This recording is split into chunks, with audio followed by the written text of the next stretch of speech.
আচ্ছা, এবার আমাদের জীবনে দুশ্চিন্তা আছে না নাই বলেন? Tension, hyper tension, anxiety, depression, পেরেশানি, মারাত্মক পেরেশানি থেকে মুক্তি পাওয়ার জন্য বিষ্ণু ইসলাম দুটো দোয়া পড়তেন। কয়টা? পেরেশানিতে পড়লে, টেনশনে পড়লে এই দোয়াটা। প্রিয় ভাইয়েরা, বিষ্ণু ইসলাম যখন খুব বিপদে পড়তেন, দুশ্চিন্তা ওনাকে ঘিরে ধরতো, উনি পড়তেন ইয়া হাইয়ু ইয়া কাইয়ুম বিরহমাতিকা আস্তাগীথ, ইয়া হাইয়ু ইয়া কাইয়ুম বিরহমাতিকা আস্তাগীথ, ইয়া হাইয়ু ইয়া কাইয়ুম, হে শাশ্বত অবিনশ্বর, হে চিরঞ্জীব, বিরহমাতিকা আস্তাগীথ, তোমার রহমতের উসিলায় তোমার কাছে ফরিয়াদ করি। এটা পড়তেন। আবার আরেক বর্ণনা এসেছে ইয়া হাইয়ু ইয়া কাইয়ুম বিরহমাতিকা আস্তাগীথ আসলিহ লি শা'নি কুল্লাহু ওয়ালা তাকিলনি ইলা নাফসি তরফাতা আইন। আসলিহ লি শা'নি কুল্লাহ, আল্লাহ আমার সবকিছু আপনি সেটেল করে দেন।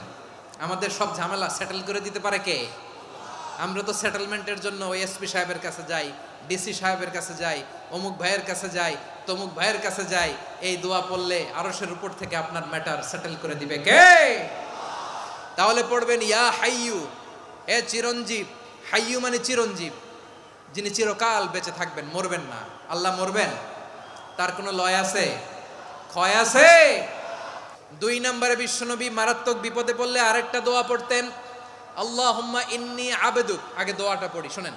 আল্লাহুম্মা ইন্নী আবদুক ওয়াবনু আবদিক ওয়াবনু আমাতিক নাসিয়াতি বিয়াদিক মাদিন ফিয়া হুকমুক আদলুন ফিয়া কাদাউক আসআলুকা বিকুল্লি ইসমিন হুয়া লাক সাম্মাইতা বিহি নাফসাক আও আনসালতাহু ফি কিতাবিক আও আল্লামতাহু আহাদাম মিন খালকিক আও ইস্তা'সারতা বিহি ফি ইলমিল গায়বি ইনদাক আন তাজআলাল কুরআনা রাবিআ কলবি ওয়া নূরা সাদরি ওয়া জালাআ হুজনি ওয়া যাহাবা হাম্মি। সুবহানাল্লাহ পড়েন।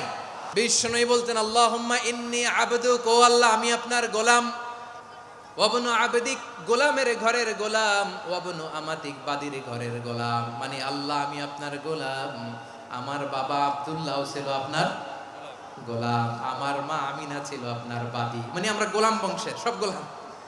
নিজেরে এর চেয়ে আর ছোট করে আল্লাহর কাছে উপস্থাপন করা যায় আমার ভাইয়েরা? কথা কি বুঝতেছেন?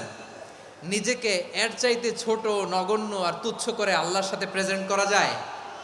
বিশ্বনবী বললেন, ও আল্লাহ আমি আপনার গোলাম, গোলামের ঘরের গোলাম, দাসীর ঘরের গোলাম, নাসিয়াতি বিয়াদিক, আমার মাথার চুলের ঝুঁটি আপনার হাতের মুঠোয়।